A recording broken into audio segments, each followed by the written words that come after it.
निवडणूक कोण जिंकले, कोण हरले,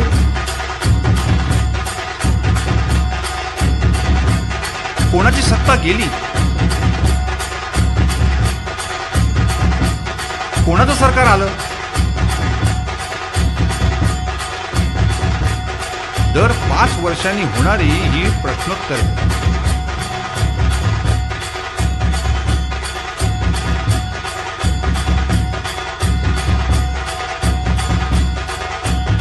भारत जगातील सर्वात मोठा लोकशाही प्रधान देश।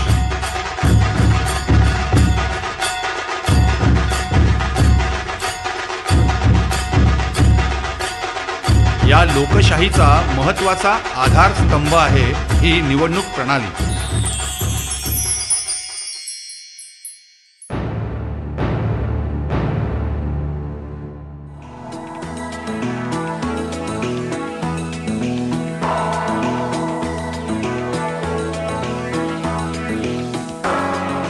15 ऑगस्ट 1947 रोजी आपला देश स्वतंत्र झाला। आपल्या राज्यकर्त्यांनी लोकशाही ही राज्य पद्धती निवडली।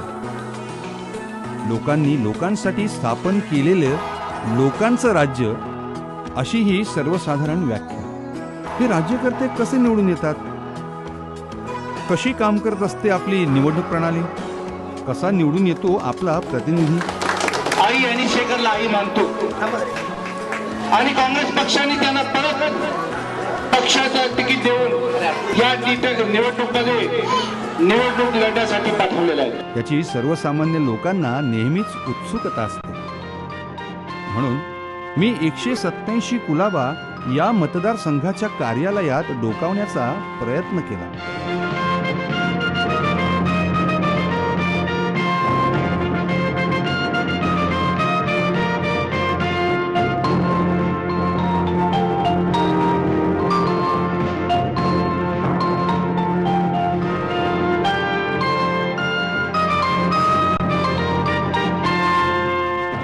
निवडणुका जाहीर होताच जिल्हाधिकारी आणि जिल्हाधिकारी कार्यालय कर्मचारी यांच्या कामाला सुरुवात होते।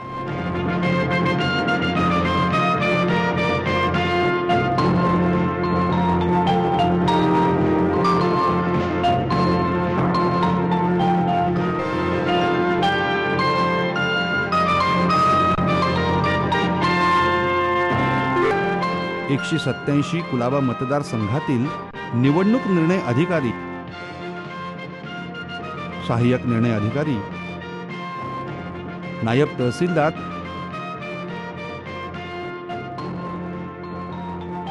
यांच्या लढाईला सुरुवात होते। परंतु निवडणुका जाहीर होण्याआधीपासूनच इथले कार्यालयीन कर्मचारी आणि BLO म्हणजेच केंद्रस्तरीय अधिकारी 1-2 वर्षे आधीपासूनच काम करीत असतात। निवडणुका लागल्यावरच इलेक्शनचं काम सुरू होतं अशातला भाग नाही, तर इलेक्शनचं काम हे वर्षानुवर्ष चालतच असतं। वर्षानुवर्ष चालणं म्हणजेच काय, तर ह्या इलेक्शनमधून इलेक्शनसाठी लागणारी पूर्वतयारी म्हणा किंवा इलेक्शनचं काय कामकाज असतं या दृष्टीने जो कार्यालयीन कर्मचारी आहे तो मात्र कोणाच्या नजरेत येत नाही। पण कार्यालयीन कर्मचाऱ्याची कामं काय, तर त्याने आयोगाकडून आलेले पुनरीक्षण कार्यक्रमाच्या काही सूचना नोटीस आहे याबाबत कार्यक्रम राबवला जातो। तो कालावधी साधारण 15 दिवस, 1 महिना, 1.5 महिना अशा प्रकारचा असतो। अशा वेळी त्या कार्यक्रमामधून जनजागृती करणे, इमारतीतून, गल्लीतून, वस्त्यातून, मोहल्ल्यातून लोकांना ही माहिती पुरवणे की बाबाने नवीन नोंदणी झालेली आहे, नाव यादीमध्ये नाव नसतील मतदार यादीत नाव नोंदणी करा, कार्ड चुकीची झाली असतील तर दुरुस्ती करून घ्या, वगळणी करायची असेल तर वगळणी करून घ्या। अशासाठी 6, 7, 8 अशा प्रकारचे फॉर्म लोकांपर्यंत पोहोचवून ते फॉर्म भरून घेतले जातात। यासाठी नियोजित जी केंद्र असतात त्या मतदारसंघातली तेथे कर्मचारी वृंद बसवला जातो आणि तो तिथे प्रसिद्धी याद्याच्या पूर्वीच्या याद्या आहेत त्या घेऊन बसतो। मतदार जाऊन ते याद्या पाहणी करतो, आपलं नाव नसेल तर नोंदणी घेतो, नाव चुकलेलं असेल तर दुरुस्ती करून घेतो। अशा प्रकारे पुनरीक्षणचे कार्यक्रम राबवले जातात। माझ्याकडे कामाचा नमुना 6, 6, 6, 8 त्याची डेटा एंट्री करणे, लोडिंग करणे व पिक कार्ड काढणे त्याप्रमाणे त्यांच्या याद्या प्रसिद्ध करणे असं काम माझ्याकडे. लोकसभेमध्ये पण 23 ते 24,000 फॉर्म आलेले, विधानसभेमध्ये 14 ते 15,000 फॉर्म आले. ते फॉर्म आमच्याकडे येईल आणि ज्या दिवशी येत होते त्याच्या दुसऱ्या दिवशी आम्ही पटापट करतो. त्याचप्रमाणे आम्ही पिक कार्डिंग त्याप्रमाणे गुलाबा एरिया असल्यामुळे आम्ही पिक कार्डिंग काढतो.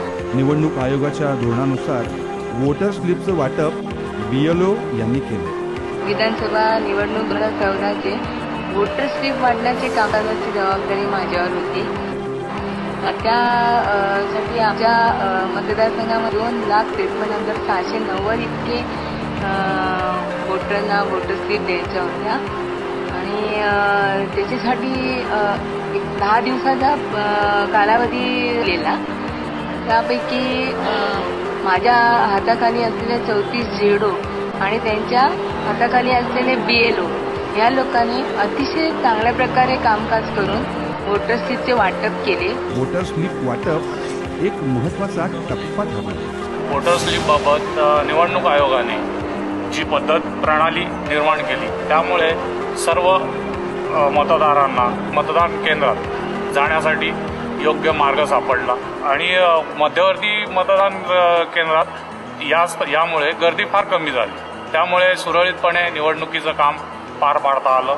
आणि निवडणूक ओळखपत्रही मतदारांना देण्यासाठी विशेष काळजी घेण्यात आली. आय कार्ड डिस्ट्रीब्युशनची जी जबाबदारी खूप महत्त्वाची होती. ते आम्हाला टायमिंगमध्ये आम्हाला ती आय कार्ड पोल डेच्या दिवशी सगळ्या मतदारांना द्यायची होती. साहेबांनी आम्हाला टायमिंग दिलेला की तुम्ही ही आय कार्ड आम्हाला या वेळेत देणार का. त्याप्रमाणे मी जबाबदारी सांभाळली आणि माझ्या टीमनी ती होल नाईट म्हणजे 2:30-3 वाजेपर्यंत ती सगळी कार्ड लॅमिनेशन, होलोग्राम, स्टॅम्प लावून संध्याकाळी 7 ते 8च्या दरम्यान साहेबांच्या सुपूर्द केली आणि साहेबांनी तेव्हा खूप आमचं अभिनंदन केलं आणि हे अभिनंदन माझ्या एकटीचं नसून हे माझ्या सगळ्या टीमचं आहे. निवडणुका जाहीर झाल्यानंतर वेगवेगळी पथकं स्थापन करून काम करण्याची सर्वसाधारण पद्धत आहे. यात सर्वात महत्त्वाचे पथक असते नॉमिनेशन पथक, अर्थात नामनिर्देशन पथक.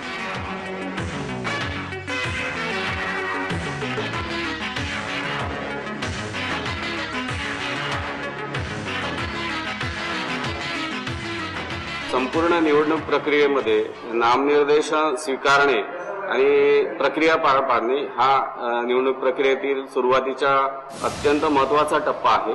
कारण जी काही उमेदवारी अर्ज प्राप्त होतात ती वैध अवैध ठरवण्यासाठी उमेदवाराकडून योग्यरित्या नामनिर्देशन अर्ज स्वीकारला जाणे ही महत्त्वाची बाब आहे.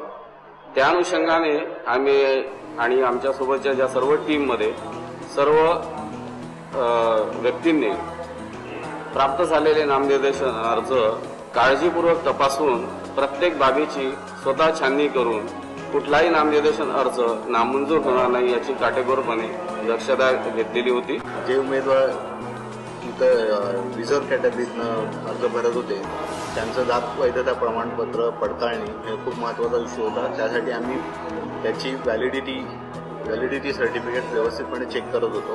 कारण व्हॅलिडिटी जर जात पडताळणी झालेली नसेल तर आता तुम्ही पाहताच की बऱ्याचशा वेळेला त्यानंतर या बाबत काही न्यायालयीन प्रकरण उद्भवल्यास निवडून आलेल्या उमेदवारास निलंबनाची कार्यवाही सामोरं जावं लागतं.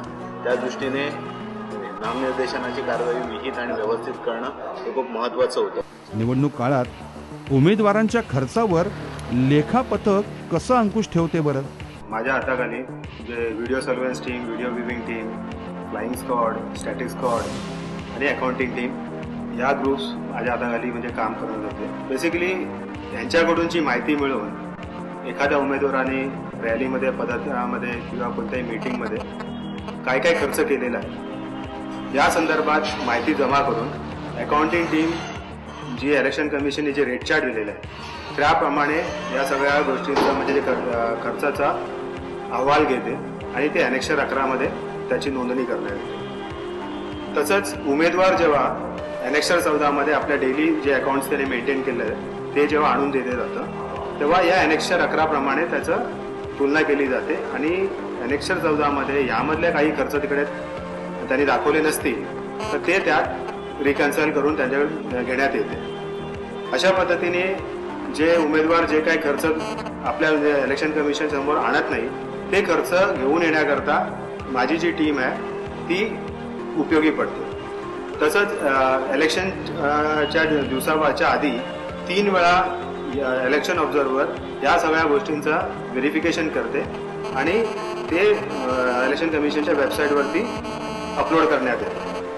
तसंच जेव्हा इलेक्शन संपते आणि डिक्लेरेशन ऑफ रिझल्ट होऊन जाते त्यानंतर 1 महिन्यात उमेदवारांना त्यांनी जे काही खर्च केलेला आहे त्याचे पूर्ण अहवाल त्यांना आणून द्यायचा असतो आणि ॲनेक्सर 15 मध्ये त्यांना हे पूर्ण डिटेल्स आणून द्यायचे असतात.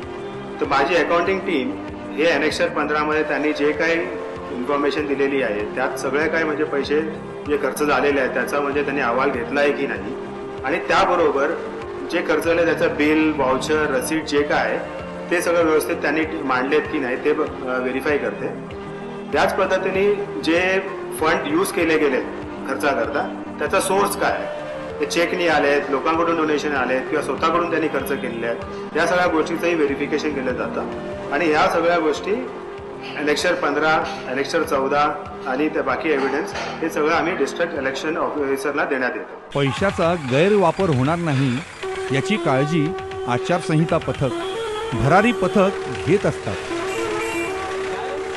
कसं असतं हे पथक आणि कसं करतात हे काम?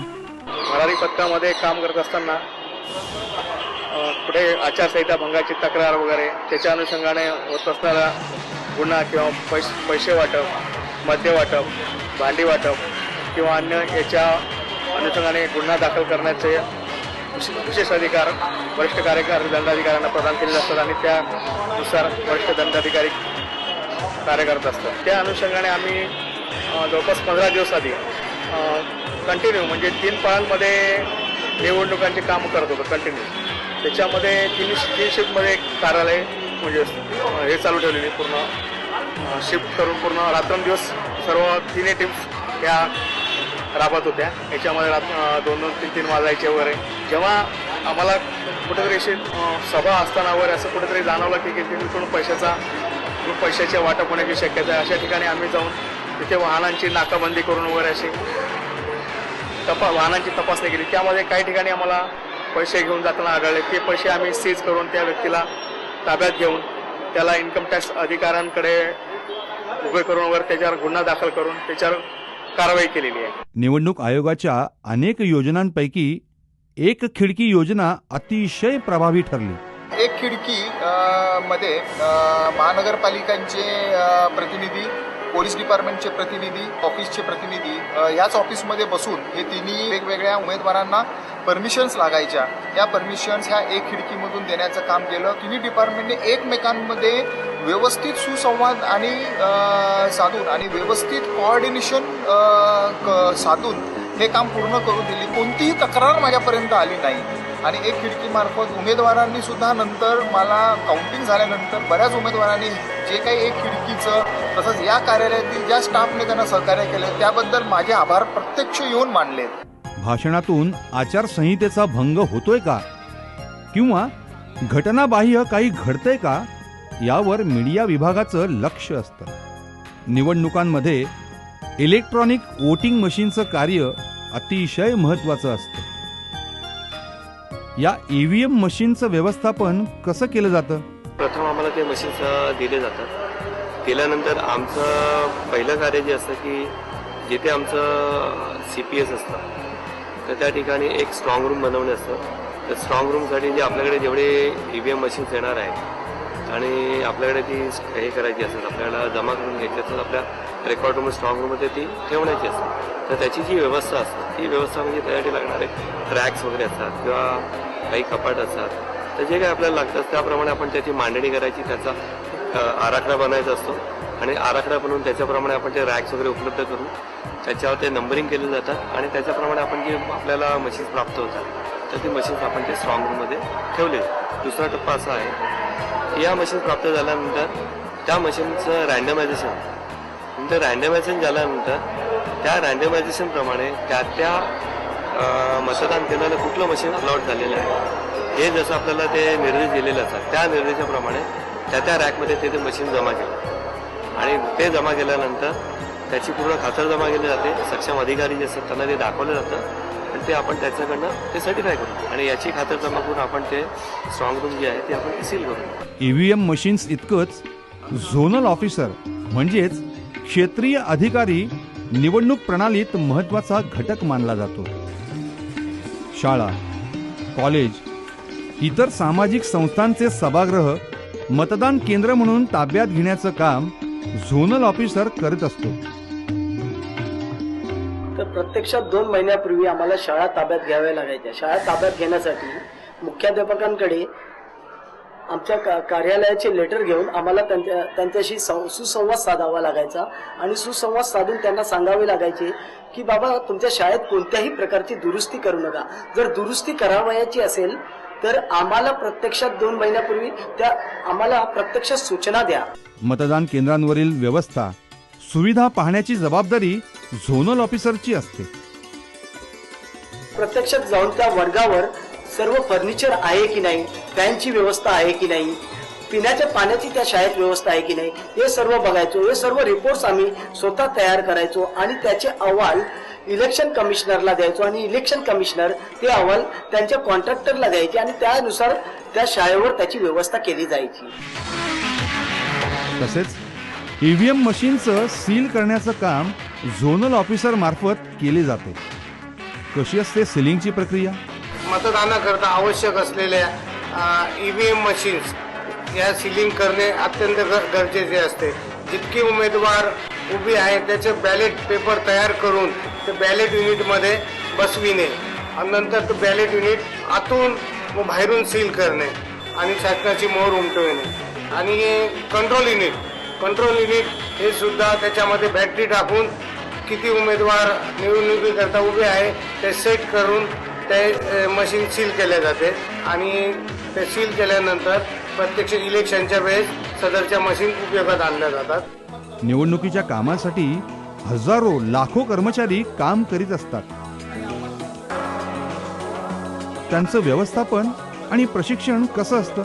पुरेसे मनुष्यबळ जिल्हाधिकारी कार्यालयाकडून आपण प्राप्त करून घेतले व त्याचा वेगवेगळा पाठपुरावा केला व पूर्णपणे कर्मचारी वृंद प्राप्त झाल्यानंतर त्यांचे परत प्रशिक्षण मुंबई युनिव्हर्सिटी येथे घेण्यात आले व त्यासंबंधीचे वेगवेगळ्या कॉन्ट्रॅक्टिंग एजन्सींकडनं आपण पूर्ण व्यवस्था त्याची ठेवली व त्यांचे प्रशिक्षण पार पडले. तसेच त्यांच्यातला आत्मविश्वास EVM मशीन हँडल करण्याबाबतचा जो आत्मविश्वास पूर्ण व्हावा यासाठी त्यांना प्रशिक्षणानंतर सुद्धा CPSवर अतिरिक्त वेळेत प्रशिक्षण त्यांना देण्यात आले. त्यासाठी वेगळा स्टाफ आपण नियुक्त केला व त्यांना रोज आपण प्रशिक्षण दिले जेणेकरून त्यांना निवडणुकीच्या कामकाजाच्या वेळी काही अडचण येऊ नये व त्यांच्या ज्या शंका असतील त्याचं आपण पूर्णपणे निरसन केलं व त्यांचा आत्मविश्वास आपण पूर्णपणे त्यांना होईस तोपर्यंत आपण त्यांना प्रशिक्षण दिलं.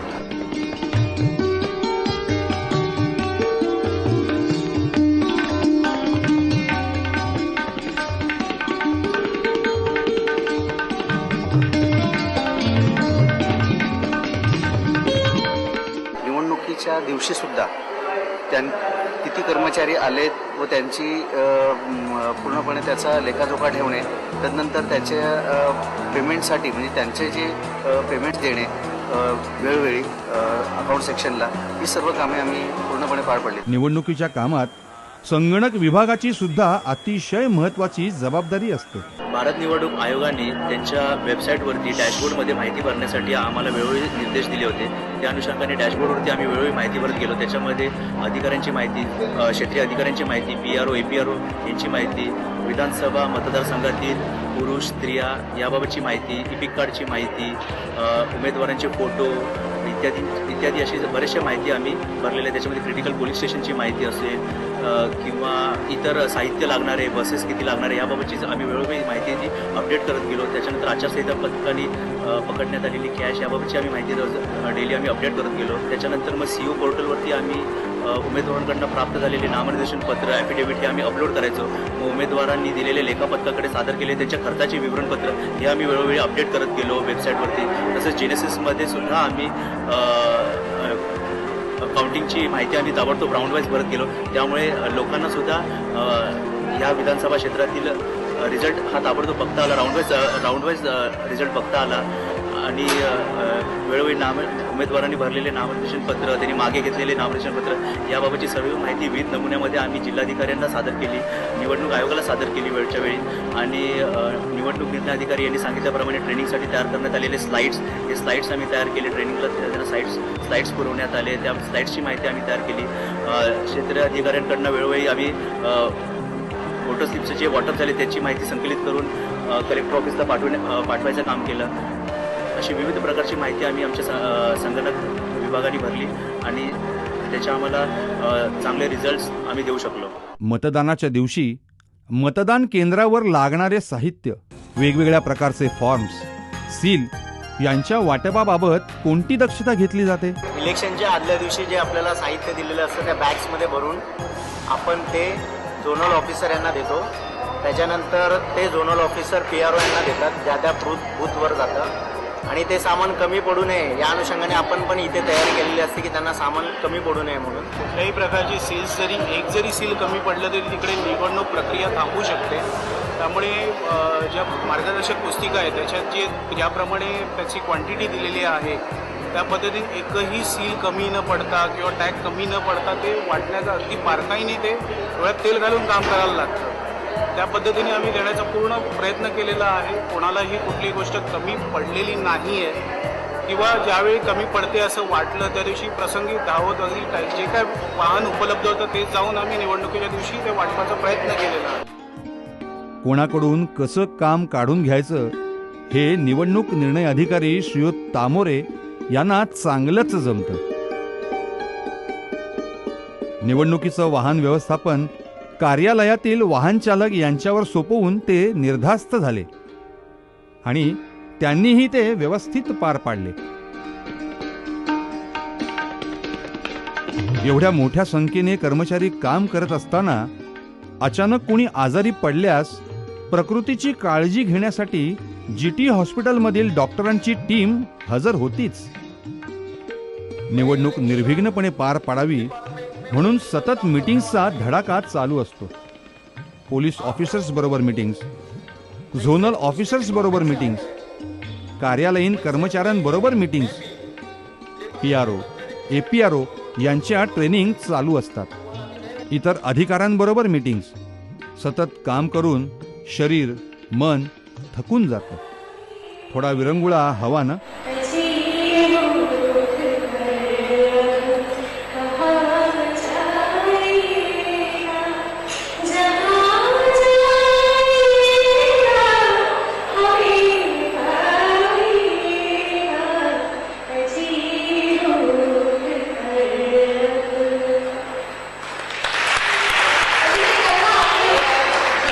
एवढी सगळी पथकं, त्या पथकातील लोक इमाने इतबारे काम करीत असताना निर्धास्त बिनधास्त राहायला काहीच हरकत नव्हती. पण छोटीशी चूक सुद्धा महाग पडू शकते याची सतत भीती असते. म्हणूनच हे अधिकारी प्रत्येक कामाची खात्री करून घेत होते.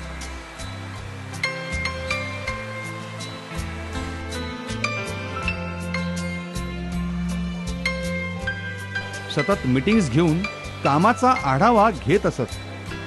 पोलीस व्यवस्था व इतर सिक्युरिटी व्यवस्था ते जातीने पाहत.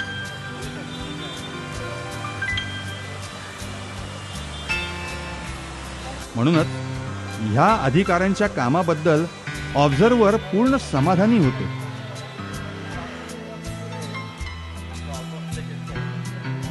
जिल्हाधिकारी शैला ए मॅडम यांनी तामोरे सर आणि त्यांचे सहकारी अधिकारी यांच्यात चांगल्या कामाचा आढावा घेतला.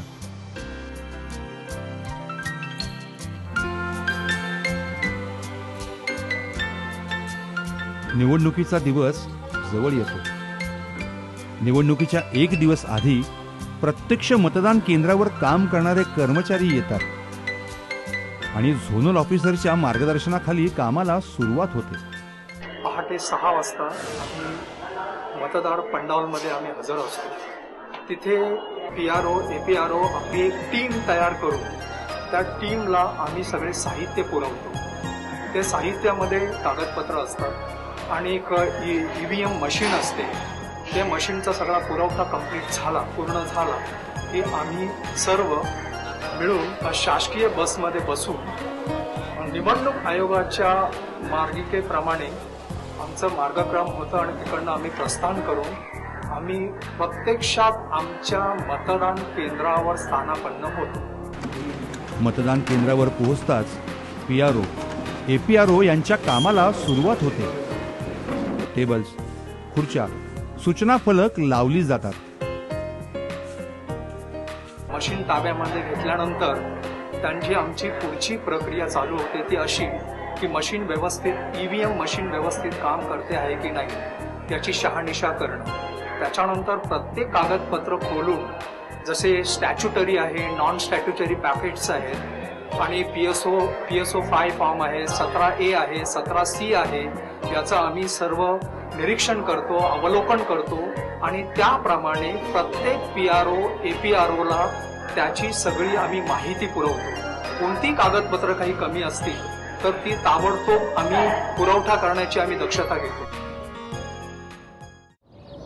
आणि ज्या दिवसाची आपण वाट पाहत असतो तो दिवस उगवतो. निवडणुकीचे प्रतिनिधी आल्याच्या नंतर ठरलेल्या वेळेनुसार मागपोलला सुरुवात करतो आणि मागपोल पूर्ण प्रक्रिया मागपोलची झाल्याच्या नंतर ठरलेल्या वेळेनुसारच आम्ही मतदान प्रक्रिया सुरू करतो.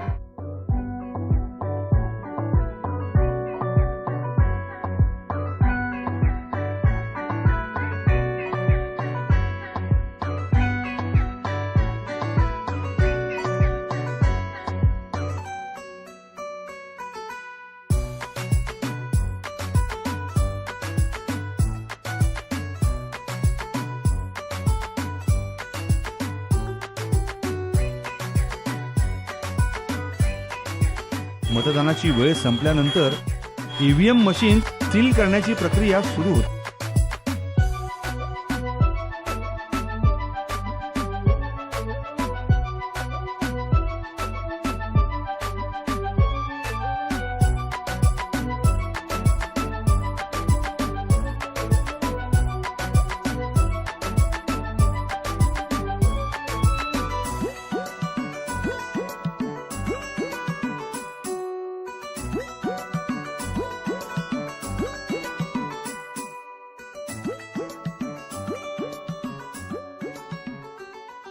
निवडणूक प्रक्रिया सुरळीतपणे पार पडते.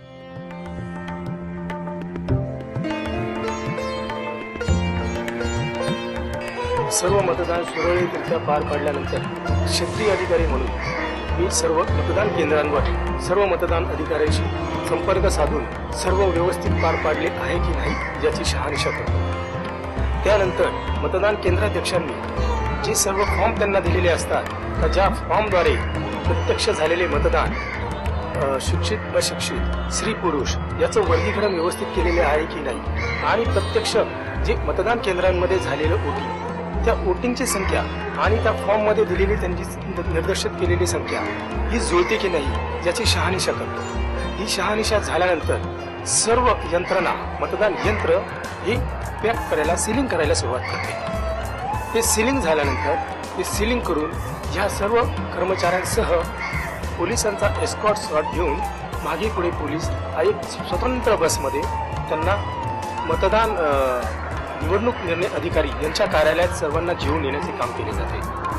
तिथे आल्यानंतर प्रत्येक फॉर्म मशीन मतदान केंद्र बॅलेट युनिट कंट्रोल युनिट याचे तिथे एका रिसिव्हिंग सेंटर बनवलेले असते. त्या सेंटरवर ते स्वीकारलेले जाते. मतदान केंद्राध्यक्षांनी ते तिथे देऊन स्वाक्षरी करायची असते. व्यवस्थितपणे ते तिथे स्वीकृत झाल्यानंतर जे दिलेले फॉर्म आहेत फॉर्म एन्व्हलप मतदानासाठी लागलेली इतर साहित्य सामग्री याचे देखील तिथे स्वीकृत करावी लागते. त्यात हँडओव्हर करावी लागते. ते तिथे झाल्यानंतर मग मतदान केंद्राध्यक्ष व इतर कर्मचारी यांना घरी जाण्यासाठी पाठवले जाते.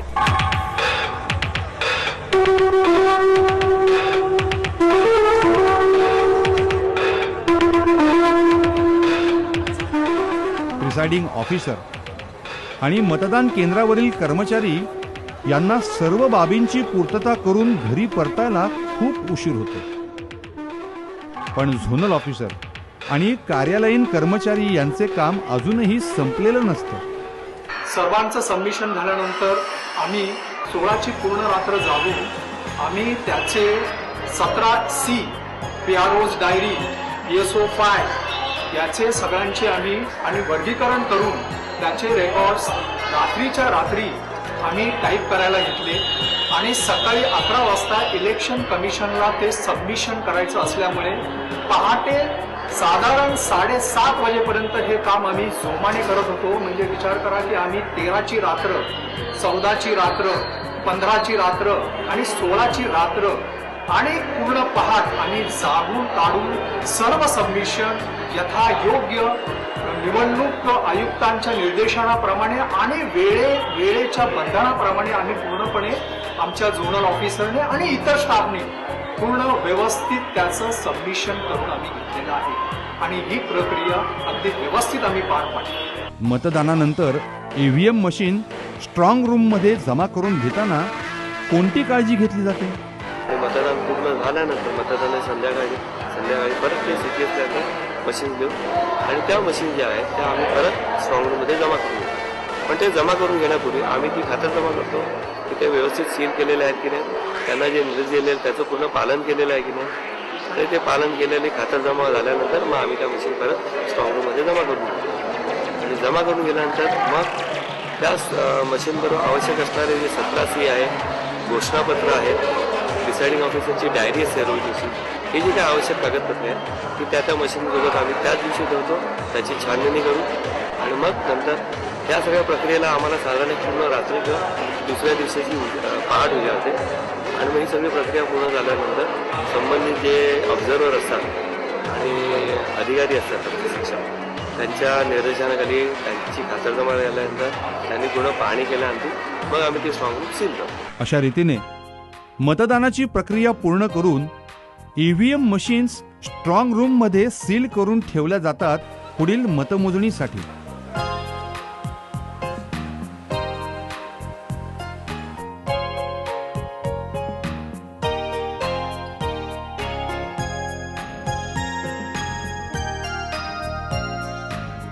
मतदान सुरळीत पार पाडल्याचे समाधान नायब तहसीलदार श्रीमती भावना मदन यांनी व्यक्त केलं. खरं तर हे माझ्या एकटी-दुकटीचं काम नसून ह्या सगळ्या जी यंत्रणा आपण राबवली आहे या सगळ्या म्हणजे मंडप बांधण्यापासून म्हणजे हमालापासून ते संपूर्ण अधिकाऱ्यांपर्यंत जे सहकार्य मिळालं त्याच्यातूनच हा आपण चांगला रिझल्ट देऊ शकलो. त्याबद्दल मी खूप या सगळ्यांच्या बाबतीत मी खूप समाधानी आहे. निवडणूक हे अशी प्रक्रिया आहे की ती फक्त एका माणसामुळे किंवा एका टीममध्ये पूर्ण होत नसते. ही सर्व साखळी आहे किंवा ही सर्व एक वेगवेगळ्या पथकांची एक सांगड आहे आणि ते एकमेकांच्या पूर्ण कोऑर्डिनेशनने किंवा एकमेकांच्या सहकार्याने हे काम करत असतात. सगळे वेगवेगळ्या डिपार्टमेंटचे लोक 20 ते 25 वेगवेगळ्या डिपार्टमेंटची लोक असतात जी लोक ह्या पूर्ण प्रक्रियेमध्ये सहभागी असतात आणि हे सर्वजण त्यावेळी एकत्र येऊन एका कुटुंबामध्ये काम करत असल्यासारखे सर्वजण राबत असतात. सर्वजण आपलं पूर्णपणे योगदान या निवडणुकीसाठी देत असतात. हे फक्त एका निवडणूक निर्णय अधिकारी किंवा एका सहाय्यक निवडणूक निर्णय अधिकारीचंच काम नसतं. इव्हन मला इथे मुद्दामून सांगावं असं वाटतं की हमाल जे काम करतात जे हमाल सुद्धा त्यांचं सुद्धा ह्या याच्यामध्ये फार मोठ्या प्रमाणामध्ये योगदान असतं. ज्यावेळी हे काम आम्ही करतो तर हे काम हे एक टीमवर्क म्हणून करतो. एवढी मोठी यंत्रणा एकत्रित घेऊन प्रत्येकाला त्याची ड्युटी व्यवस्थित वाटून देऊन त्याच्याकडून ते काम पूर्ण करून घेण्याची आणि कालबद्ध पद्धतीने पूर्ण करून घेण्याची जबाबदारी ही जिल्हा प्रशासन म्हणून आमची असते. त्यामुळे एक असा माहोल तयार झालेला असतो ज्यामध्ये आम्ही काम करतो. कुठलाही वाईट अनुभव नाही. कितीही उशिरा कितीही कोणतीही सुट्टी वाया गेली तरी हे काम आनंदाने आणि सर्व समावेशक अशा रीतीने आम्ही करतो.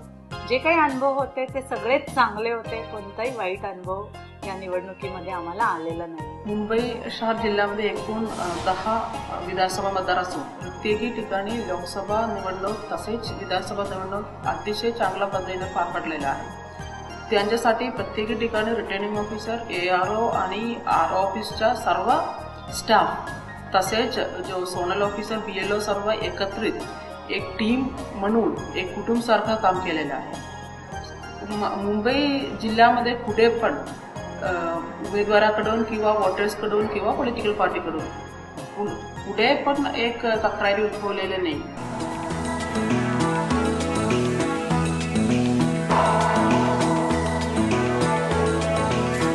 आता मतमोजणीचा दिवस जवळ येतो.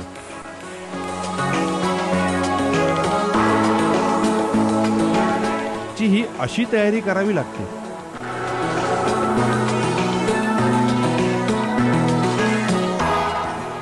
मतमोजणीचा दिवस उजाडतो.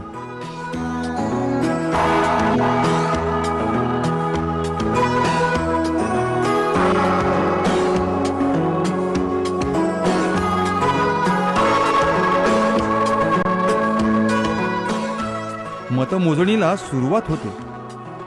सर्वप्रथम पोस्टल बॅलेटची मतमोजणी होते.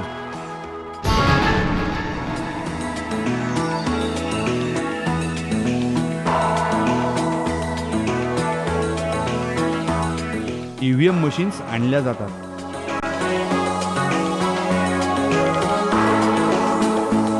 उमेदवारांचे प्रतिनिधी किंवा एजंट यांच्या साक्षीने मतमोजणीला सुरुवात होते.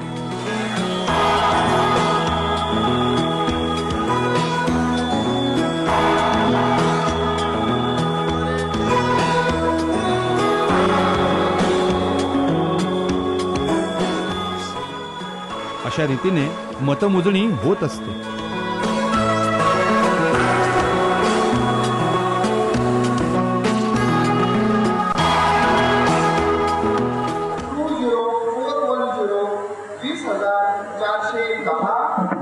कांबळे रमेश काशीराम 721 721 पटेल बशीर मुसा 5966 5966 पांडुरंग गणपत सप्पाळ 28821 28,800.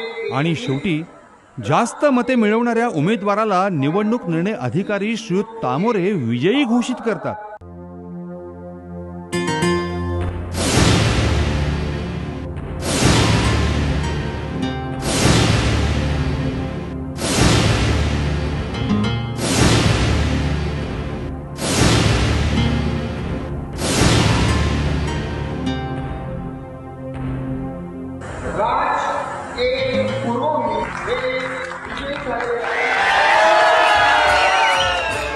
अशा रीतीने एवढ्या लोकांच्या परिश्रमातून आपला लोकनेता निवडून येतो.